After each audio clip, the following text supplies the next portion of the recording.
Is there any public speaking or is it just? Oh, no, I'm sure you guys will have time for questions. Yeah. You better. I'm publicly going to thank you. Oh, you don't have to. No, I know I don't, but I appreciate it. And I also. How are you? I didn't hear you. You don't have to do that. I know I don't, but. Me too, yes. If you're there to represent this district, you can, and I appreciate it. That is exactly why I'm here. I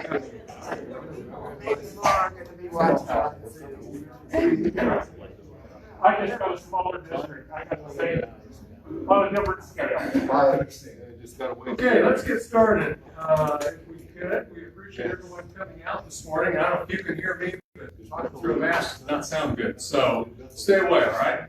But it is kind of nice that we are finally beginning to see a new normal in our community, that we're no longer doing only Facebook for this event. So we'd like to welcome all of you out this morning in the rain. And a special thanks to our legislators and senator for coming out this morning to give us an update. When we met about a month ago, they were kind of just getting in the swing of things. So I'm sure in today's legislative environment, there's a lot to talk about. So I think with that, we'll go ahead and open up and allow each of the representatives and senators to kind of give an update. And we're here for an hour, so try to keep it less than an hour, each of you. Do the math on that. And then we'll open up to questions from each of you. And once again, we'd like to remind you that when we do get to that question and answer time frame, ironically, we're here to listen to these three, not 45-minute answer or questions from each of you. So in short, keep your questions short, and we would greatly appreciate that. Have an opportunity to try to get as many questions in as we can today. With that, shall we maybe just kind of go down the row here, and we'll start with Representative Steve Owens for an update. Well, thank you very much, and it's always a pleasure to be here. Now it's really a pleasure to be here actually in person and actually see people and to be around people. You know, it's been a crazy year, and Topeka has been very, very challenging as it relates to, we've been very busy, but the atmosphere has been very different, right? Because the Capitol is still closed off to the general public. So normally we have events going on every day. We have the rotunda is packed with people voicing their opinions on things, sharing their perspective, educating, informing. We have constituents stopping by our offices all the time, and we have all these great things going on. And now you walk in there, and some days you can just hear a pin drop. And during the super cold snap, when we were all told to conserve energy, it was even dark in the Capitol. And so it's really a little bit different. But the legislature itself has been incredibly busy and moving a number of things forward, because early on we had no idea how long we were going to be there, whether we were going to make it through an entire session. And last year we cut our session short, left a lot of things on the table. So we're really trying to pack 2 years worth of work into one legislative session, and that's why you've seen just hundreds and hundreds of bills being introduced, many of which are carryovers from last year. And so trying to speed some of those through the process early and get those across to the Senate. So we just passed what's called turnaround. That was weekend before last, and turnaround is where every bill that's introduced in the House of Origin, so it's introduced in the House, it has to be worked and voted on in the House and sent over to the Senate, and the same thing vice versa. The Senate, it was introduced in the Senate, has to hear it, work it, pass it, take it over to the House so that we can move the process forward. There's some small extensions to that, but what that indicates is that there are a number of bills that end up, not going anywhere. And so we're past that point, but we dealt with a number of things very early on, and I'll touch on a couple of them because really I want to hear your guys' questions. That's why I'm here. I don't know what's on your guys' mind. One of probably the big updates that's going on right now that's being worked out between the House and the Senate is the Kansas Emergency Management Act, and how do we redo we call KEMA, right? So what we realized during this pandemic is that our KEMA, our Emergency Management Act, was not written for any type of a long duration pandemic. It just simply wasn't. It was written to deal with tornadoes and floods and things like that. And so we ended up with a situation where we had a lot of centralized power in the executive branch. And then there were a lot of things done. Some of them were even found to be unconstitutional in the courts. And that's not the way the government is supposed to run. So from a bipartisan standpoint, we're taking a look at this and saying, okay, if we're back in this situation again, how should it operate? What things should absolutely be protected, without question? What things should be allowed? And what checks and balances do we put in place so that if we move past 30 days, then there's legislative input in some of these executive orders or some of the decisions that's being made. So that goes on. Senate position is very different than the House position, and that's not uncommon. That's why they're working through the conference committee process, trying to reconcile their differences, because our version passed the House and the Senate version passed their side. So we'll see what that ends up looking like. I know on our side, we created a mechanism by which any executive orders that fall under a certain classification have to be reviewed to ensure that they're constitutional by the Attorney General, and then would go to the Legislative Coordinating Council or the legislature for in session for final approval. On the Senate side, they've taken a little bit of a different approach, and I'll let Senator McGinn talk about that. We still continue, sadly, to deal with Department of Labor and unemployment issues. I'll try not to get as passionate this time as I was in Heston a couple weeks ago, because it's incredibly frustrating to see some of the things that have gone on over there and how we've lagged in so many ways. So hopefully, I heard there's a big server upgrade going on this weekend. We did some big security upgrades, and why some of that wasn't done sooner is a question for another day, because we still continue to hear from people daily that still have not done unemployment. I mean, you can look at every news station running articles about people that are months and months owed back pay that still don't have the pay that they need. And sadly, people are having significant mental health issues as a result of it. I heard a statistic just the other day that the suicide rate in 2020 doubled over 2019. And I'm sure that played at least one small part in that. And that's just tragic. I can't, my heart just absolutely bleeds for the people that were forced out of work. And then when the state forced them out of work, then we didn't turn around and take care of them the way that we need to take care of them. So we've got to do better. We've got the tax transparency bill that has passed the House and the Senate. Was recently concurred over in the Senate because the House made some changes. And what that tax transparency bill does, and most of the local government guys will know a little bit about the 2% tax lid.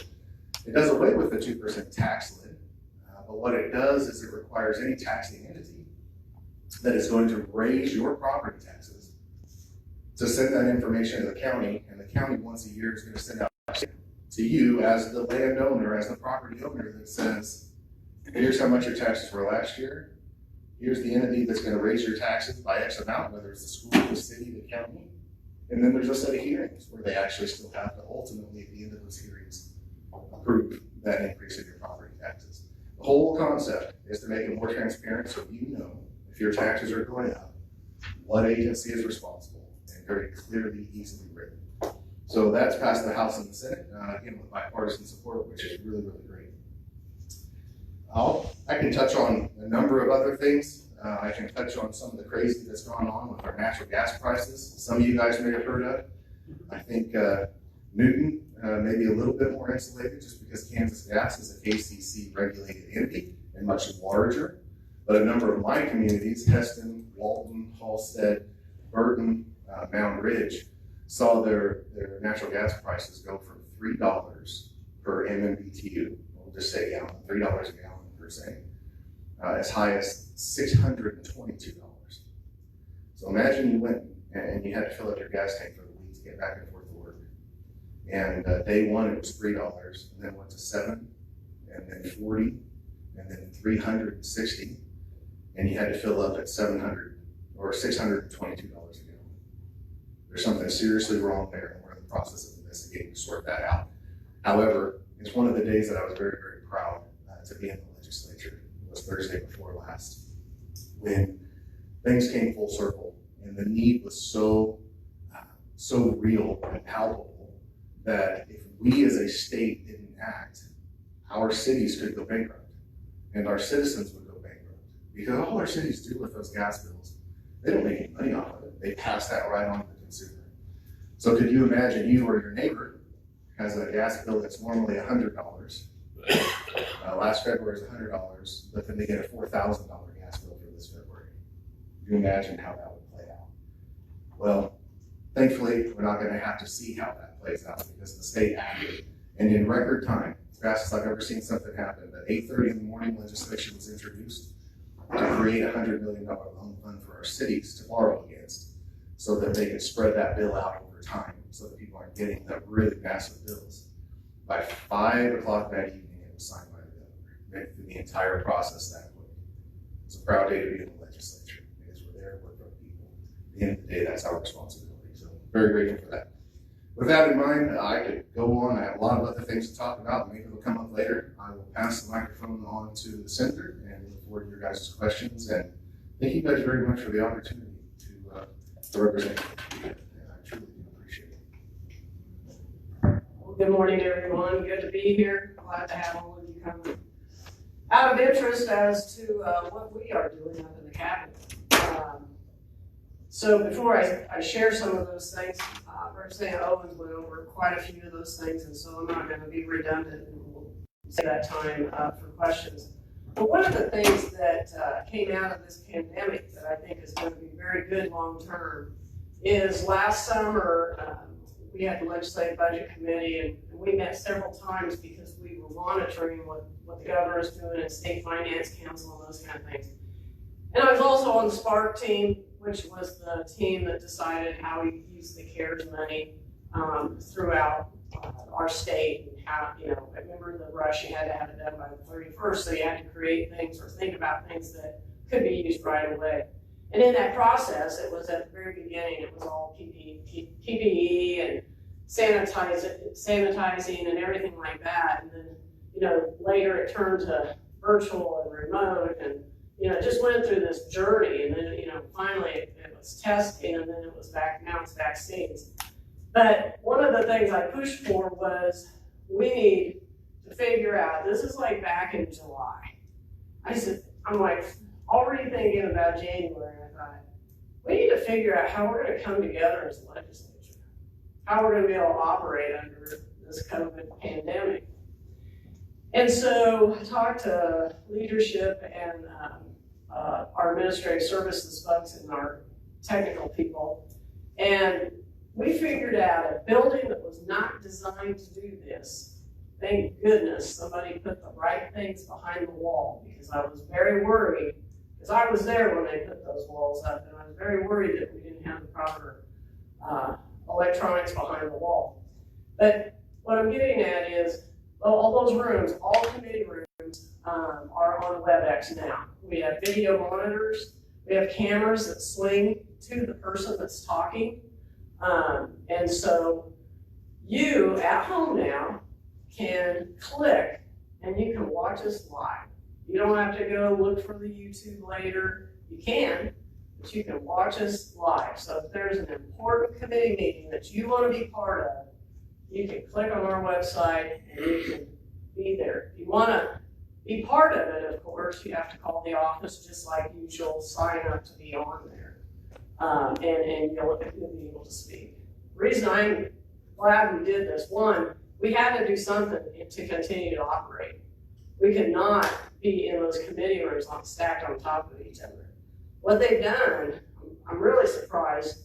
So many of us have gotten the vaccine now, but I was really surprised early on that we didn't have a cluster, because they ended up, your committee rooms, they took every other chair away.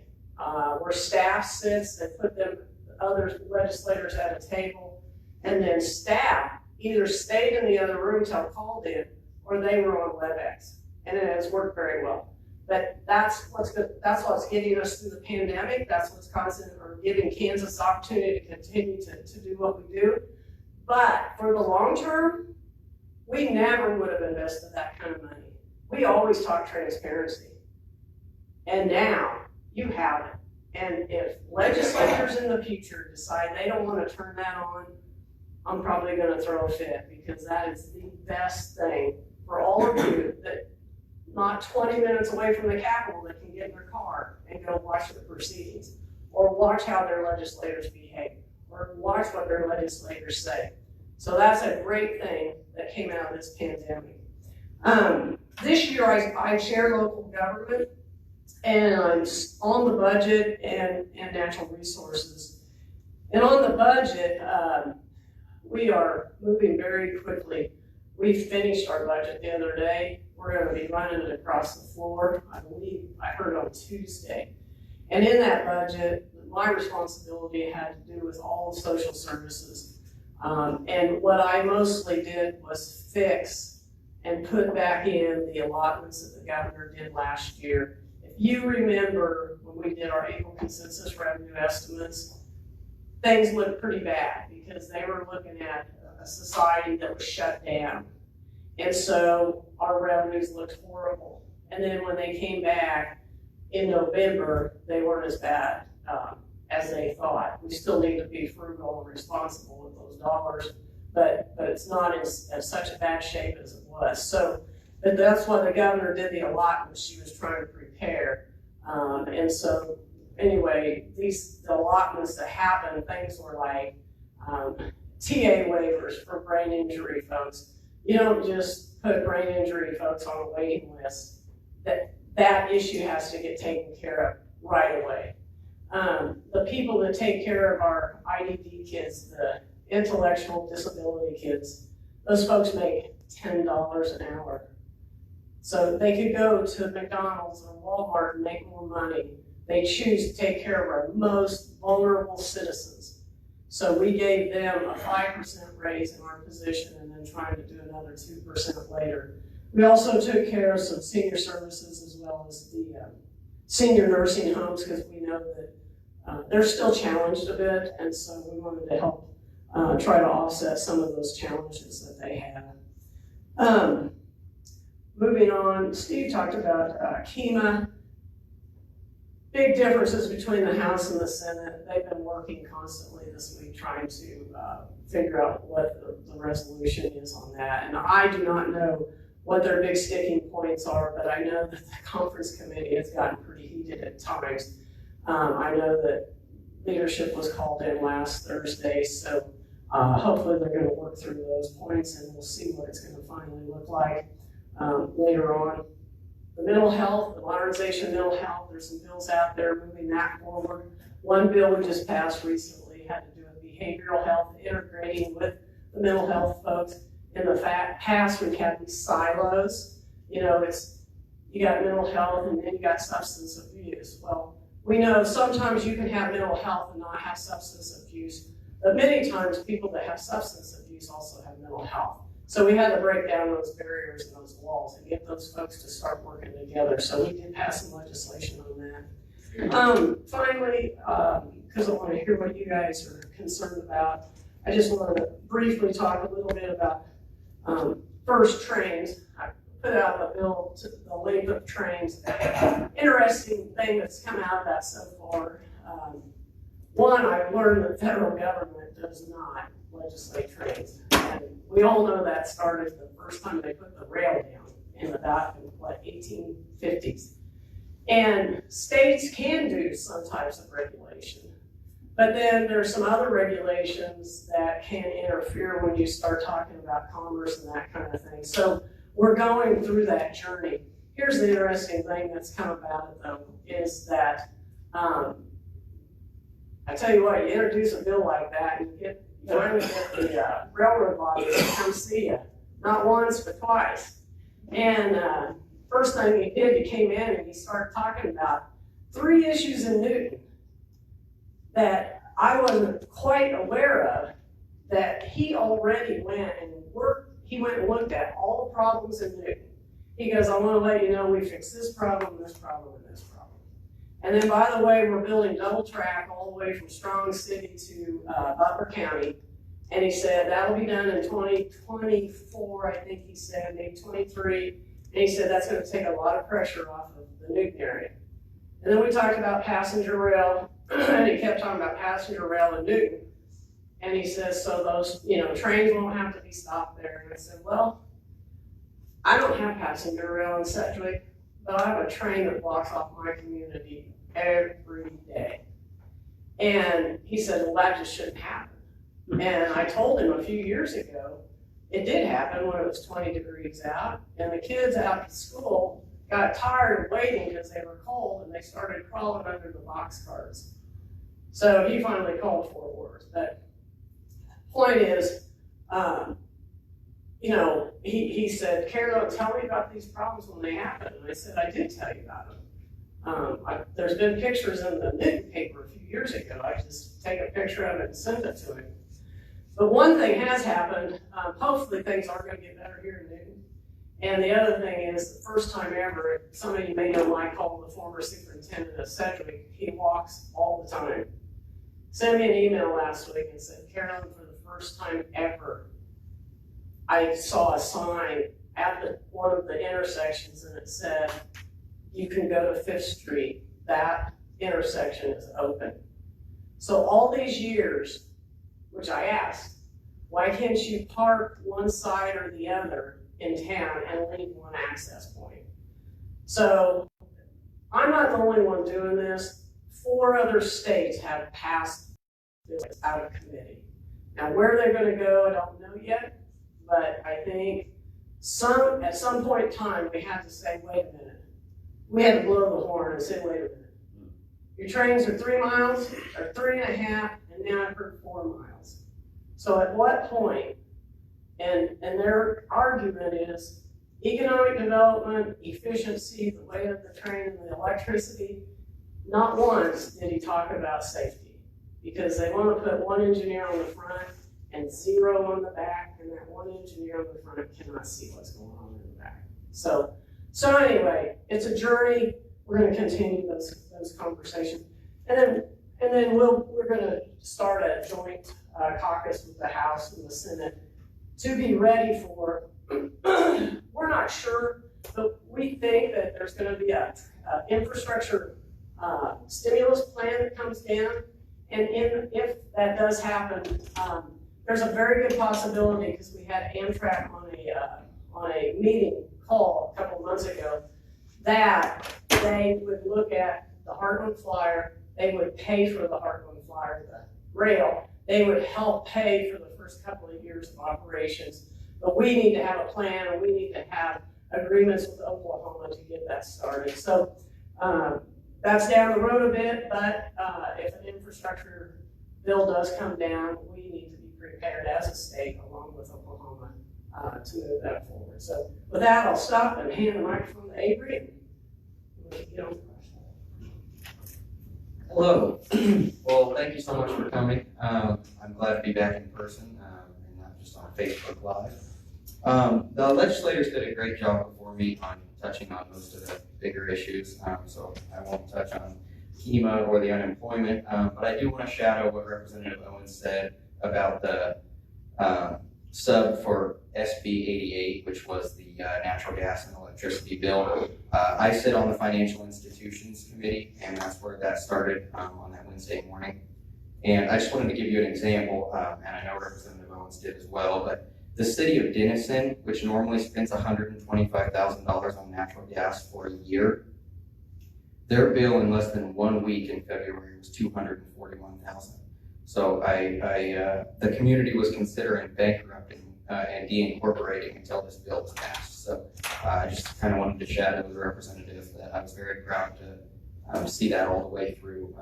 That was the best bill that we've done, in my opinion. And I think the AG is investigating price gouging as well with that.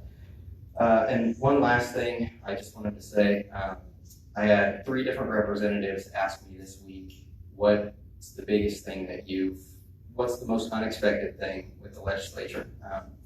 And honestly, it's sad to say, I've said that I truly believe that I feel like I'm working for the KDOL this last week, even though we've done 63 bills last week in the House. We were extremely busy. The KDOL has not gotten back to constituents, and in my opinion, so what I've done is I've tried to contact every single person that's contacted me, which is a bunch of people, and I've tried to call each one of them, because the KDOL, they're not getting through to them. They call and they get an empty line, and they just need to be heard by somebody. And so me and my office assistant, I've been trying to do my best to at least contact them and allow them to speak to somebody. because I think it's important. We've been talking about mental health, and if you don't have any money and you can't talk to anybody and you're getting no answers, it's just going to drive you crazy. And so in my opinion, I think they need somebody to talk to, and the KDOL has hired 500 more people. I think they're slowly getting into the system, and they'll be working over the next couple of months to help out the system, but it should have been done months ago. So that's just kind of where I'm at. But thank you all for coming, and I look forward to your questions. Thank you. I have one quick question. I'm not sure which of you asked it or were talking about it, but on the upgrade, computer upgrade, the software upgrade, wasn't there an upgrade done earlier? This is the second upgrade? Is that accurate? Yeah, really. So there was a big security upgrade done about a month ago that really put it into the fraud. For the most part, KDOL finally admitted after the legislature really having to put a ton of pressure on them because they never wanted to come up with a number. They finally admitted to $290 million in fraud. The day before, our auditing department, legislative post audit, actually pegged the number closer to $600 million. Now, I'll be honest, I said it that day, if they're admitting $300 million, it's probably double that. I think we're going to see that it's actually higher than that. And it's tragic because these are things that we knew about last March and April. And there's no doubt that every past governor and past legislature in the last 30 years has some ownership in this problem because that it has not been modernized. It's an old mainframe system, there's no doubt. However, this security upgrade was on the exact same system done in January that could have been done last April and saved the state hundreds of millions of dollars. So it's very frustrating because as legislators, we have really zero oversight. We have zero rule and reg authority over how a state agency operates. That's all an executive function. They work for the executive branch, they work for the governor, and take their orders from her. So we've been doing everything we can as the legislature. And then, yes, I did hear that they're doing a big server migration literally this weekend. So things are going to be offline again this weekend. But I still go back to what Avery said. People are hurting. People are hurting. And why we waited so long? We're just now hiring another 500 people. We've been screaming this for 6 months. I mean,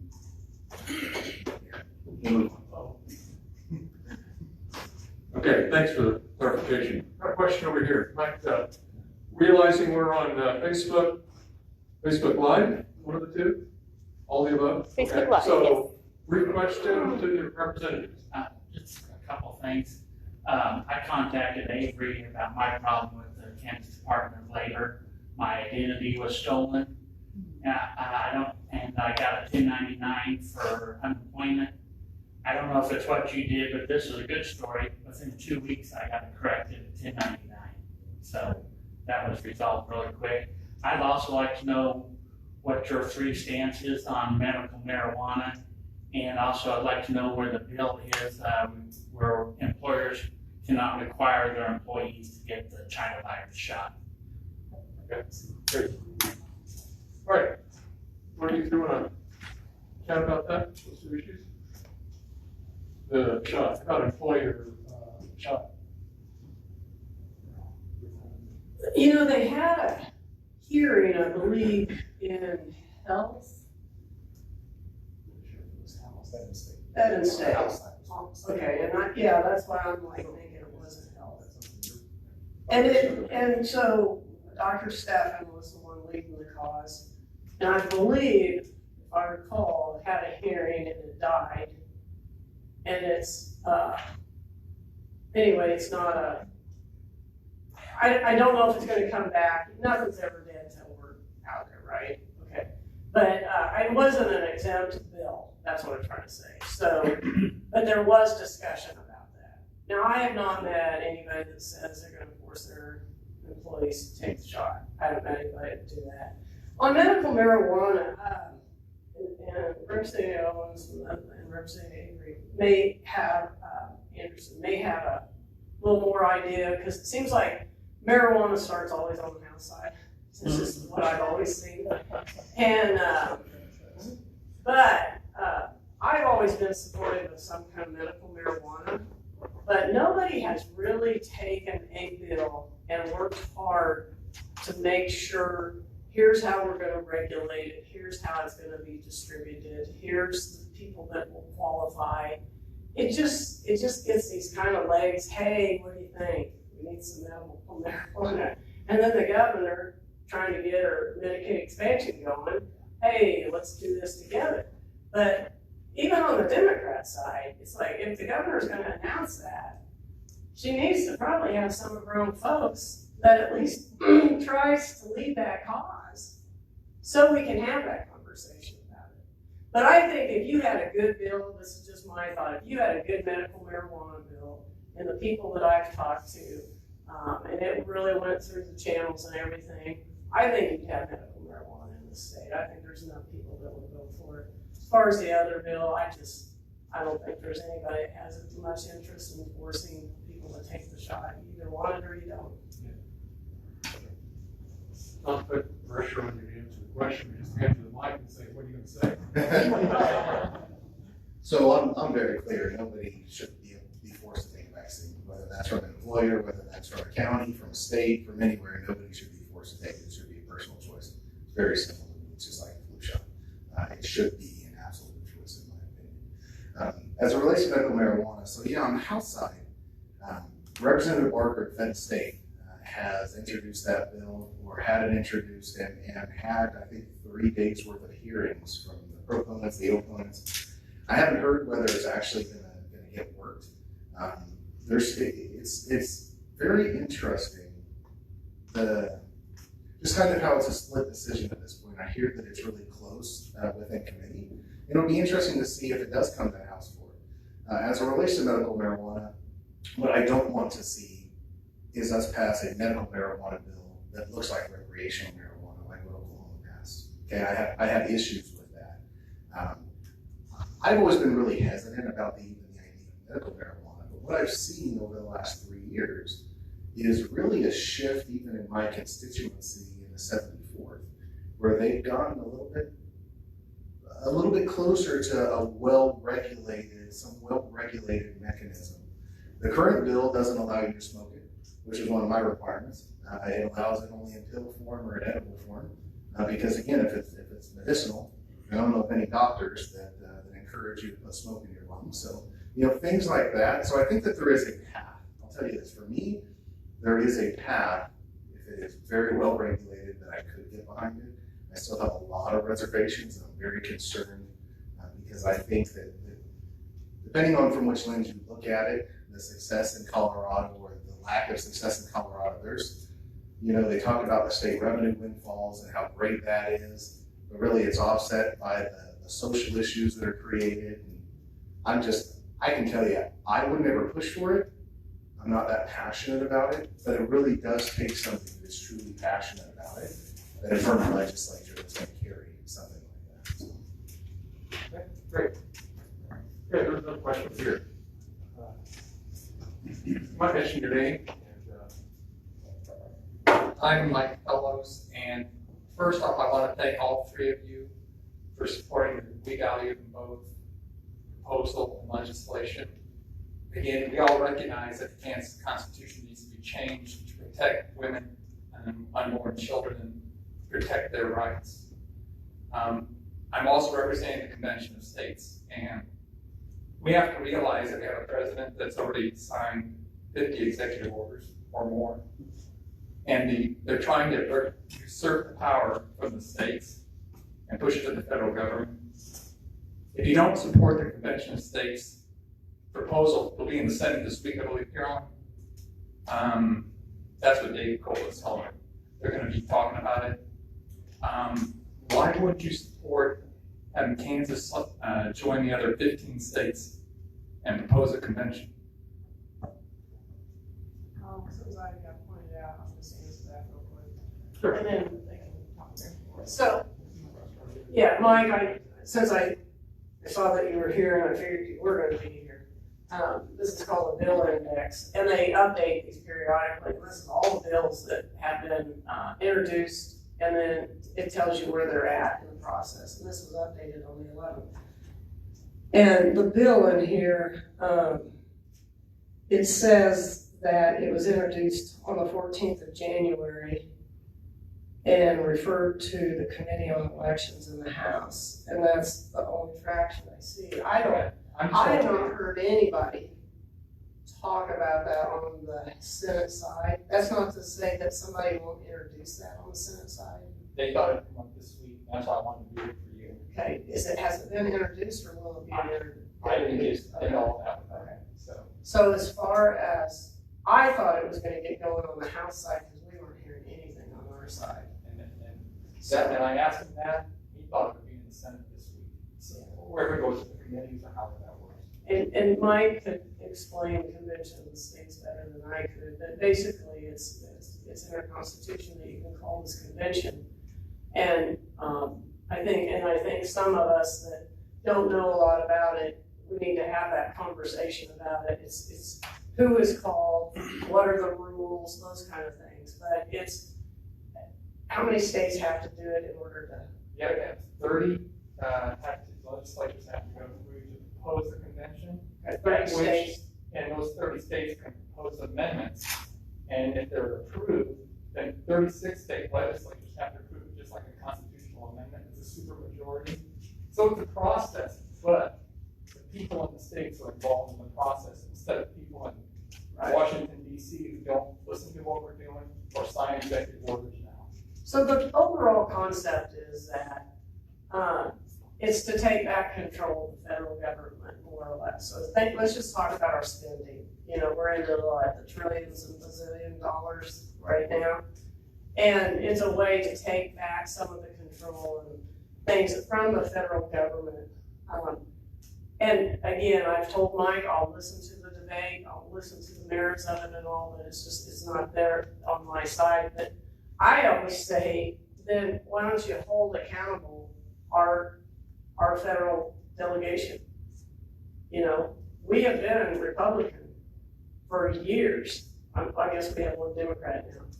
But we probably, I'm just guessing, but I'm guessing we still vote for those people. And I feel like if you don't like what they're doing, vote them out. But this is another way to make those changes, is what Mike's proposing. I'm gonna let Representative Owens comment and then get back. We need to set this microphone down to the left at some point too. You're not gonna get off that easy. I'm just saying. Most everybody knows that I've been a strong supporter of the Convention of States because I do believe, and I continue to believe, that our federal government is out of control. That whether you're a Republican president or a Democrat president, the utilization of executive orders to create law has been well overused. Whether you're a Republican or you're a Democrat, the absolute destruction of the federal budget is out of control. The spending is out of control, and that if we can't get Washington to do it, and we have 2 senators and we have 4 congressmen in the state, and if we can't force them to do it, then that's why it was put in our U.S. Constitution, is to be able for the states to be able to check the federal government. We have a lawsuit that the Attorney General just joined in Kansas, challenging an executive order of President Biden's because he's trying to implement parts of the Green New Deal via executive order without going through the congressional process. This kind of goes back to the KEMA conversation we were having earlier, right? You can't allow centralized power and authority to exist so that you have one person making decisions. It has got to be spread out. We've got to have checks and balances in place. And I believe that this is one of those checks that the framers of our Constitution put in place. And so I support it. I think that the concerns about there being a runaway convention, in my mind, go out the window because, like you mentioned, you've got to have 36 states that ratify it. So if they try to pass something absolutely crazy, it's never going to get ratified. So again, just my thoughts on the convention, and I'm going to take it down to Avery and get his thoughts. Okay. Any comment on that? We're putting you all on the spot this morning. Yeah, so on convention of states, I've had conversations with people on both sides of it in this district and in Topeka. I think there is concern of a runaway convention for people that are opposed to it, but absolutely, I see upsides to it, 100%. So I think it's something that I'd like to learn more about and just have more conversations. And I would like to touch base back on the medical marijuana. My suite mate, actually my office mate in Topeka, is on the House Fed and State, and I think they are working the bill this next week. So I think they plan on doing that. Just what I did.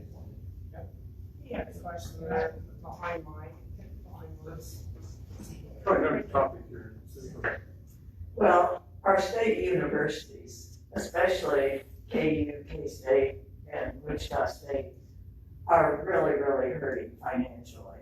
And they aren't going to, they're having to cut classes, cut professors, and cut majors. And it's really, unless there's, and with the funding amount that I've heard is proposed, it's gonna be even worse. And I'm wondering where is, and there's a proposal to return tuition to students because they haven't had full in-class classes. What's the status of that? Where does that stand?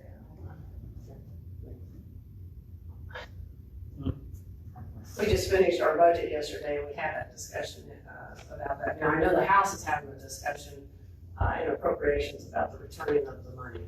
On our side, we didn't have that conversation. We had more of the conversation about deferred maintenance. So I'm gonna share what we did last, and then we'll go backwards. So before we closed the budget yesterday, we added 3% back under their reduced resources. Keep in mind, we work off of the governor's budget. The governor supported what they got. And the governor supported their 10% reduction in reduced resources. We gave them 3% back. I don't know if the House is gonna be so generous or not. But then, before that, we had this deferred maintenance bill. And I will tell you, I was at WSU when we were celebrating crumbling classrooms in 1998, maybe it was, yeah, somewhere around then. And I thought, when I started getting into the legislature, I thought, why don't we have an endowment that takes care of these buildings? So if Sue Ice builds a building and wants to put her name on it, and it's $1 million, then everybody needs to raise $1.2 million. And $2 million needs to go into the endowment. So the university said, yeah, that's a good idea, we ought to do that. We thought they were doing it. And then in 2015, we found out they weren't doing it. So we put some legislation in there that says, yeah, you accept a building, you gotta raise enough money to take care of the building. They came back this fall. They did a total assessment of all the buildings that need redone. And my first question was, did you take into account that we just had a pandemic and we're not gonna go back to college like we used to? Some will go back to school, but some has found out, hey, I can do it virtually. We're gonna change. Our whole higher education system did well for 100 years, but they need to reinvent themselves for the next 100 years. And I have pushed them about that. And one thing we did, we gave them some deferred maintenance money again. We took the square footage out requirement. The square footage requirement in there, so if you're K-State and you're KU, you're gonna get most of that money. And it's a disincentive for them to start tearing down buildings that they don't need. And so this bill addresses that. So if they have buildings that they don't use anymore, that's gonna be part of the process. Just take them off the campus. But I love higher education. I came from higher education. I was one of those kids that had to go to school. I probably would have struggled under the virtual system. I mean, I can't even keep up on my Zooms anymore. There's so many, but But, so I know that there will still be an in-classroom experience. You have to, labs, you have to have in-class experiments, those kind of things. But we're not gonna come back and be like we were before the pandemic. And they need to realize that. And I think they are. I think they are finally having some of those conversations. So I know he wants to talk, but I didn't know if we wanna let Mr. Anderson talk first. Go for it. I mean, it's interesting. So- Thank you. I think Carolyn nailed that on the head.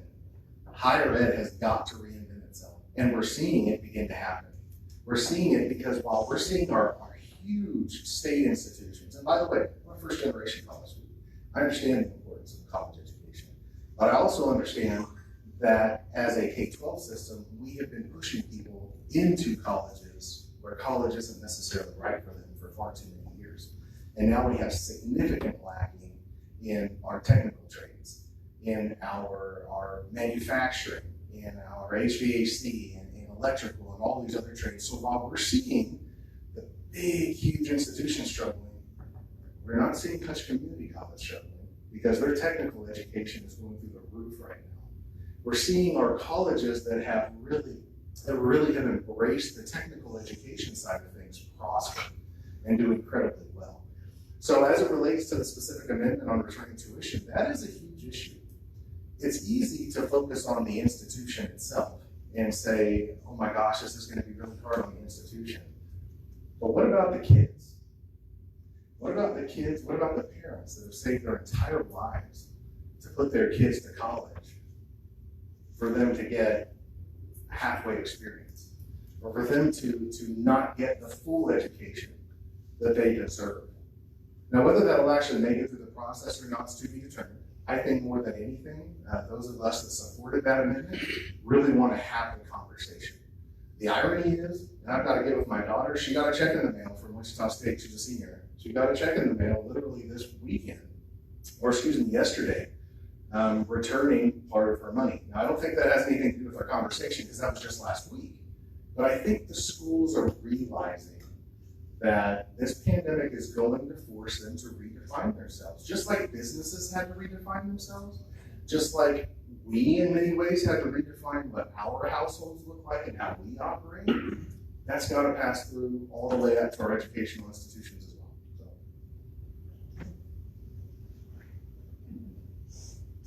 Great, thanks. We got about 10, 15 minutes here, so let's just try to quickly hit a bunch of topics real quick. I will be brief. My name is Barry Owens, and I'm the mayor in Walton. And I want to personally thank all of you. I have never seen Representative Owens, who I spent a bunch of time on the phone with 2 weeks ago over this gas crisis. I have, in my 60+ years, never seen such quick, across the board, Democrat, Republican, legislative, executive action. Denison was not the only community that was in danger of insolvency. There were communities in Harvey County that were in danger of insolvency. There's a town that straddles the border of Sedgwick in Harvey County that was in fiscal danger. It is appreciated, and I have citizens who are on fixed income. Not only did this bill allow the city a way to get out of it, I assume the legislative branch was involved. Governor Kelly yesterday signed a bill extending leap benefits to people who are financially do not have the capability to keep their feet on. That bill, normally that ends March 1. The big gas bills haven't come. It was extended to May 28th. And as representatives of the community, you serve the community, and it is appreciated by me. Okay. I just wanted to say, that was my bill, they put that in. That's your They bill. got it in my local Well, government. when you put it back, if you need somebody to write a letter to help you, because we needed that then. So if you need help, I'll write letters That's later to right. help I you. got another bill next week, I'm gonna shove it right back in. It is truly appreciated by the small municipal authorities. I was going to say, you were just complimented, and I thought you were all going to debate it because he's complimenting. Hi, my name is Angela Becker, and thank you all for your service. My question is about Medicaid expansion. So all the 12 states have expanded Medicaid, and majority Republican states have expanded Medicaid. No one has ended the program. Our neighbors, Oklahoma and Missouri, recently passed Medicaid expansion through a ballot initiative. So my question to you is, would you support putting Medicaid expansion on a ballot initiative here in Kansas? Okay, thank you. Let Avery take a shot at that. Let's bring that line there real quick. Yeah, absolutely. So I have not heard of Medicaid expansion coming up this year, but and I don't believe we have ballot initiatives in Kansas, so I don't think that that's. That was not even involved this? Well, that was a constitutional amendment. Am I correct? Yeah, you're correct. We don't have ballot initiatives. We don't have ballot initiatives in Kansas, so the reason that value of the vote is going is if we change the Constitution, 2/3 in the House and 2/3 in the Senate, it goes to the state, and then the majority of the state changes the Constitution. State voters. State voters, yeah, voters in the state. So yeah, we don't actually have ballot initiatives. Well, unless Carl Peter John got his way. About Century 2.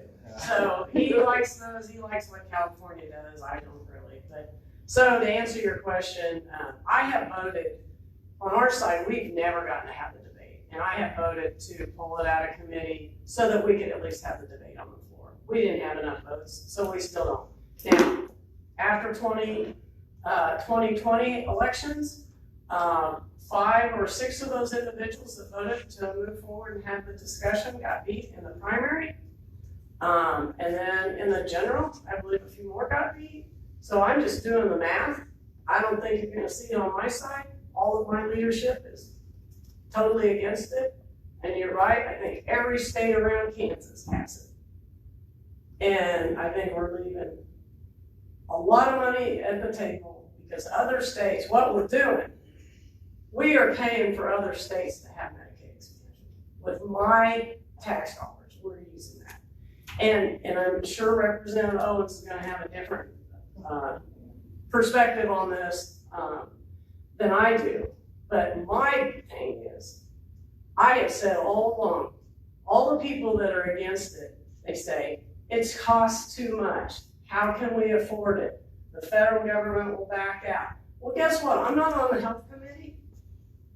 Why can't we have that debate? If it does cost too much, if it is horrible, why can't we have the debate and find out? And then if it's proven that it's horrible, it'll get voted down. But we can't even have the discussion. That's why I'm upset.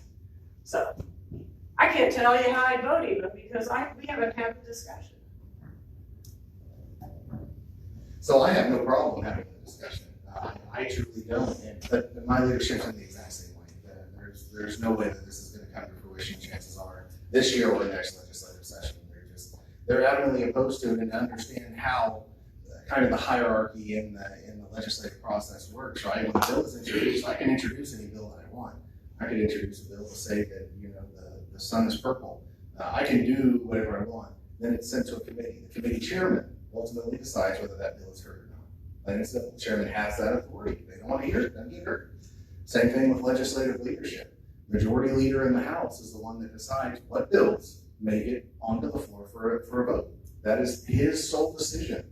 Now he does work with other leadership in making that decision, but at the end of the day, even if it were to be heard in committee, passed out of committee, made it to the floor, we call it below the line in the House, meaning those are all the bills that have passed out of committee, then it's still up to him whether it comes above the line and actually comes up for a vote, and it's simply not going to happen. I could go into a long rambling debate about where my issues lie with Medicaid expansion, but I want to make sure we have time for more questions because I'm happy to chat with you about where my reservations lie with that as well. But let's see if there's anything else.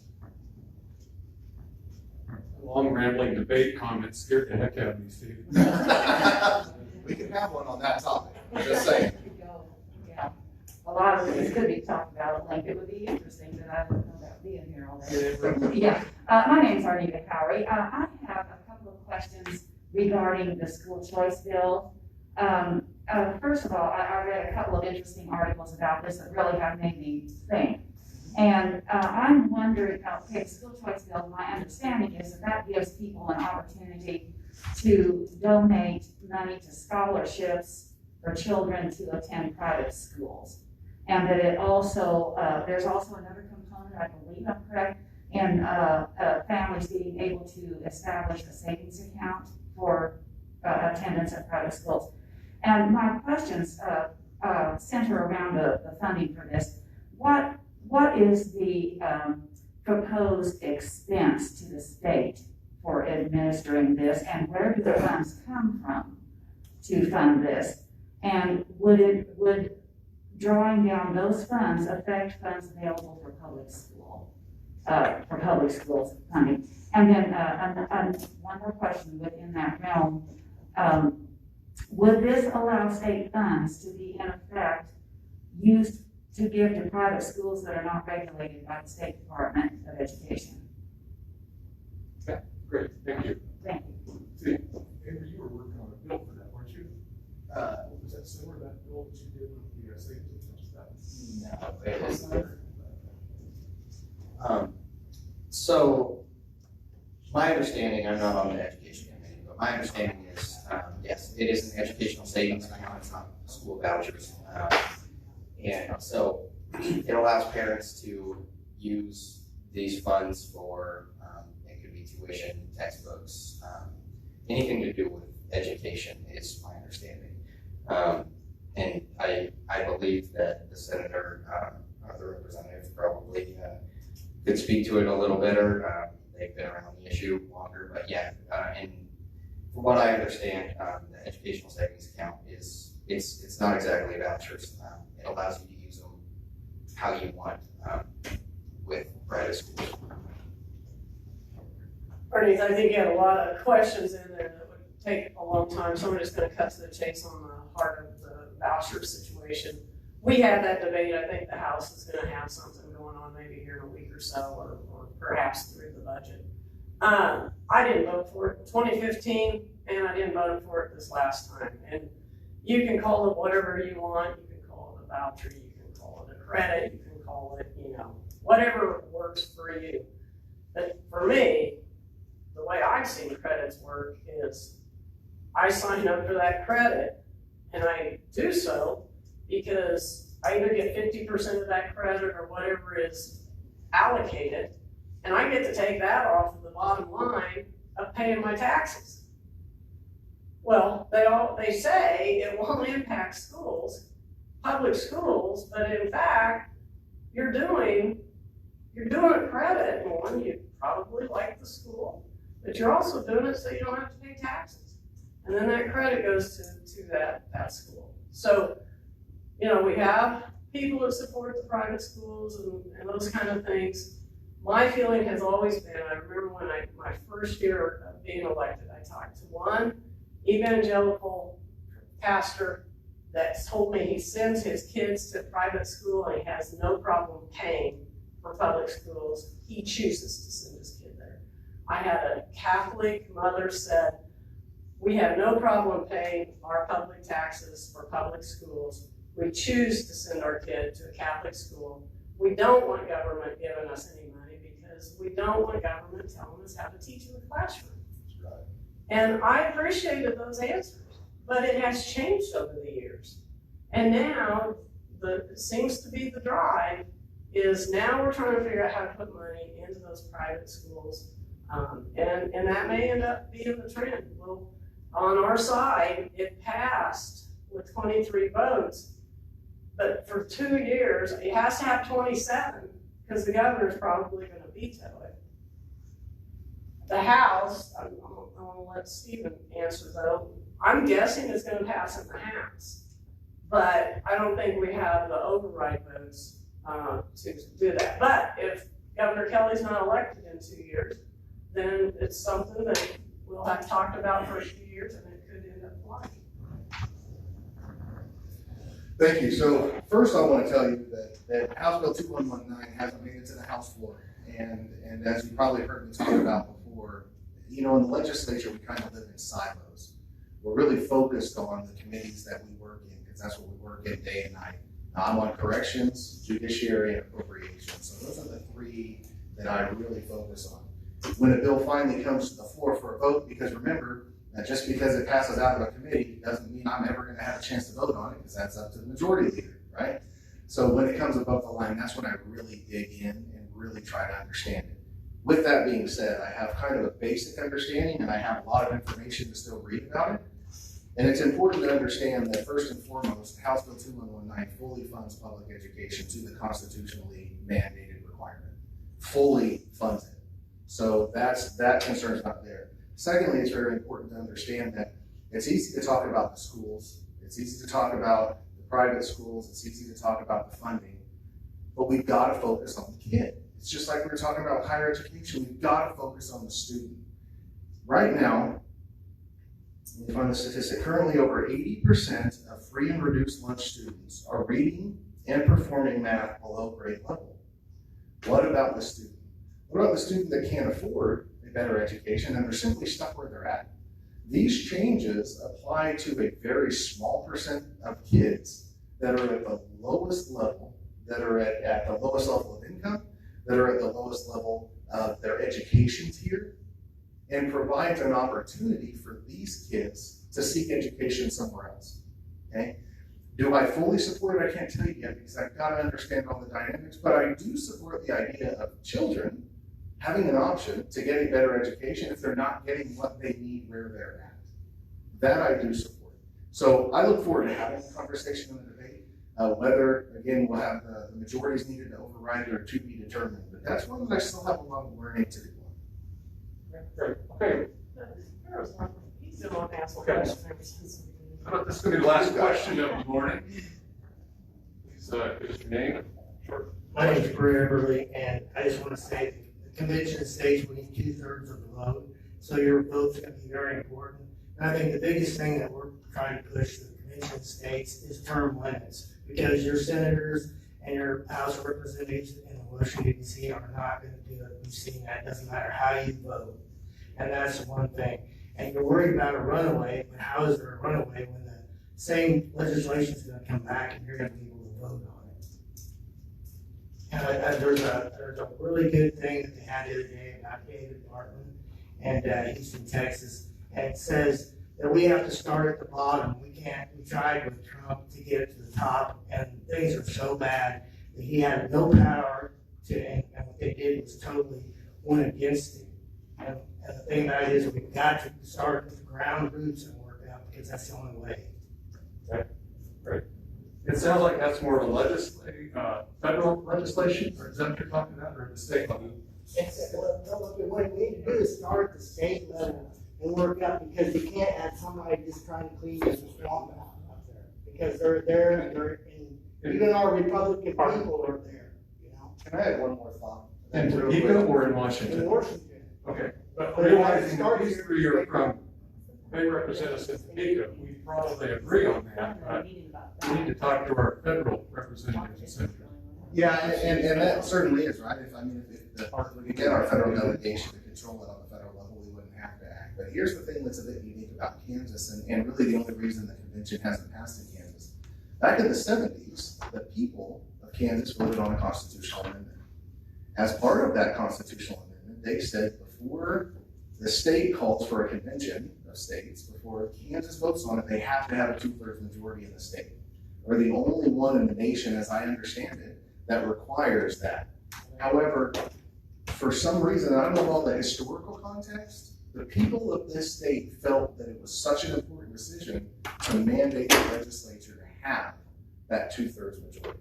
That is a huge hurdle to get over, and it's really going to take some time and some education. But I just wanted to add that context in there. Okay. All right. On that note, we're a couple minutes past our allotted time, so we'd like to thank the representative and senator for coming out this morning, giving us a good update. We had an opportunity to hit on a lot of different topics. I'm sure they'll all three be around immediately after the meeting for a brief amount of time. If you have some further comments or thoughts or questions, to ask them individually. We'd also like to thank Rachel and Pam for organizing the event, and I think this will probably be posted on Facebook. Yes, it's already on. So. As well. So with that, thanks to the school system for allowing us to utilize the facility. And we really appreciate each of you being here this morning, asking some great questions in a timely manner. And with that, I think we stand adjourned. Thank you for coming.